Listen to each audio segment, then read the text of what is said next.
கர்த்தருடைய நாமத்துக்கு மகிமையுண்டாவதாக. இன்றைய வார்த்தை ஏசாயா 52:12. கர்த்தர் உங்கள் முன்னே போவார், இஸ்ரவேலின் தேவன் உங்கள் பிறகே உங்களை காக்கிறவராக இருப்பார். விசுவாசிக்கிறவங்க ஆமேன்னு சொல்லுங்களேன். ஆண்டவர் உங்களை பாதுகாக்கிறவராக இருக்கிறார். முன்னும் பின்னும் வல்லமையான தூதர்களை வைத்து உங்களை பாதுகாக்கிறவர். ஆமேன், அல்லேலூயா.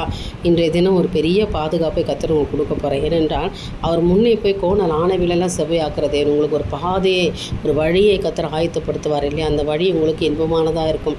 அந்த வழியில் ஒரு ஆசீர்வாதம் உண்டாக இருக்கும். இன்றைய தினம் உங்களுக்கு மிகப்பெரிய ஒரு அற்புதத்தின் நாளாக இருக்கும். ஏனென்றால் முன்னும் பின்னும் கர்த்தர் உங்களை பாதுகாப்பை கொடுக்குறேன்னு சொல்லி இன்றைக்கு வார்த்தை கொடுக்குறார். இஸ்ரவேலின் தேவன் உங்கள் பிறகே உங்களை காக்கிறவராக இருக்கார். அவர் முன்னே போகிற தேவன், உங்கள் பிறகே காக்கிற தேவன். அதனால் கையிடுகிற வேலைகள், போக்குவரத்து எல்லாவற்றையும் இன்றைய தினத்தில் கர்த்தர் பாதுகாத்து உங்களை ஆசீர்வாதத்தை நடத்த போகிறார். நம்பிக்கையோடு இந்த நாளை துவங்குங்க. நிச்சயமாய் கர்த்தருடைய ஆசீர்வாதம் உங்களுக்கு உண்டாயிருக்கும். என் தேவனுக்கே மகிமை உண்டாகட்டும். ஆமென்.